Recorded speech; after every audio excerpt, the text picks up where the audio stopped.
Well, Corey Winfield's getting set to head down to Clemson, and Corey, big game this week, but you're coming off a bye week. How'd you guys use this bye week, and how important was it at this time of the year? We just getting healthy, getting away from all the injuries, and just getting stronger in the weight room and everything. Did a couple practices just to stay fresh on everything and make sure we're ready and prepared for Clemson.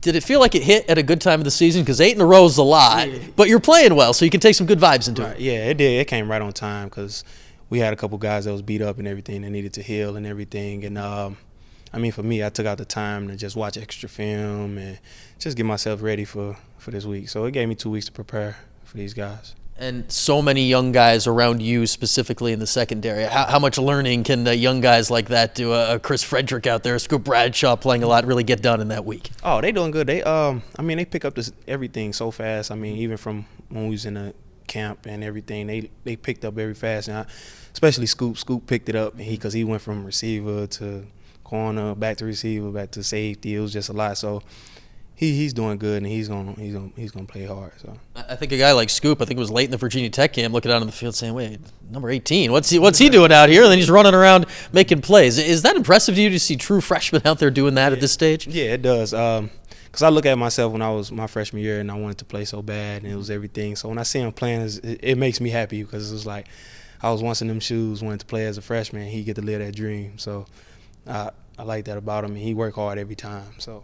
You certainly too would know the wide receiver to D-back and learning back and forth part of it. And it feels like this whole defense is playing a lot better. You guys struggled early in the season. Where has that growth been over 8 weeks for y'all? We picked up on everything. It's a new system, so it was something we had to get used to playing especially from last year, and that defense converting over to this defense. So, it took time to just make sure we play everything perfect. Our first couple games we was kind of struggling because we were still trying to find ourselves how to play this defense against this team. So now it's kind of like we got it in our hands now, and we kind of like moving with the process. So even for you as a veteran, does it feel now here 8 games in that you're thinking less than you were back in week 1 and week 2? Sometimes I think less, sometimes I think more, because it depends on like who we playing. Some teams like Clemson have good schemes and everything that you have to make you think and make sure you don't mess up, because you can mess up and blow some stuff up. So you don't do that. Yeah, we've seen Clemson blow a lot of people up here, and you've played against a lot of top teams, and that goes along with being in this league and in this division. Florida State, Clemson every year. You played against LSU last year. What are these games like? What makes these games against the top 5 teams different than the others? To me, it just gives you an opportunity to show what kind of player you is against a big team.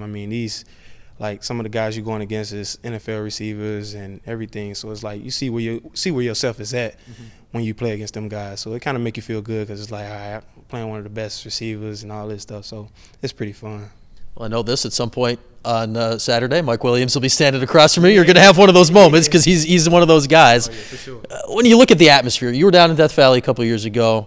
You've seen Florida State. You've seen these places. What stood out about just the atmosphere of the game a couple of years ago? A couple of years ago, the atmosphere was just like, especially coming from a high school, we only had 200 people there at the game. Coming to Clemson, it was crazy. I love the atmosphere because it's like all the people it just gives you so much energy to ready to play. So I think the bigger the atmosphere, the more energy you get especially from when you at a away team and you do something good and make them look bad. So it's like, yeah, I did that. So that's about it. What's the balance like for you guys? Because there can be a moment where you get caught up in it.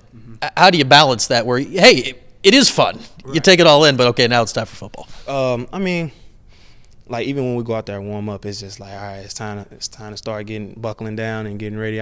All the fun comes from the ride on the plane and in the hotel and all that stuff. And then once it get game time, it start to click over and start turning to a serious thing. So, but it's still fun at the same time. All right, what's the biggest challenge with Deshaun Watson? He did not play in that game 2 years ago. He was hurt. We saw him last year. Excellent player in the Carrier Dome and has kept it going for another year since. How tough is he and how different is he to go against than these other top quarterbacks? The other quarterbacks that we've seen, he has a real strong arm. He's very athletic. He can move around a bit. From all the other quarterbacks, I think he had one of the strongest arms out of all of them. So that's probably one of the biggest things that I've seen from all the other quarterbacks is that he could throw it downfield. So All right, lastly, Corey, what's got to happen in this game? Because we know how good they are. What's got to happen for you guys to be in it there with a chance late in the fourth quarter? I mean, we just got to stay focused and just take every play one step at a time and then just play it out. I mean, our defense, we've been picking it up and everything, especially in the red zone. I've been liking how our defense been. We've been stopping a lot of teams in the red zone and everything, which is pretty hard to do because they about to go in 5 yards and score a touchdown. So, but, I mean, if we just stay focused and take it play by play, we'll win the game. All right, Corey, good luck this week. Appreciate it.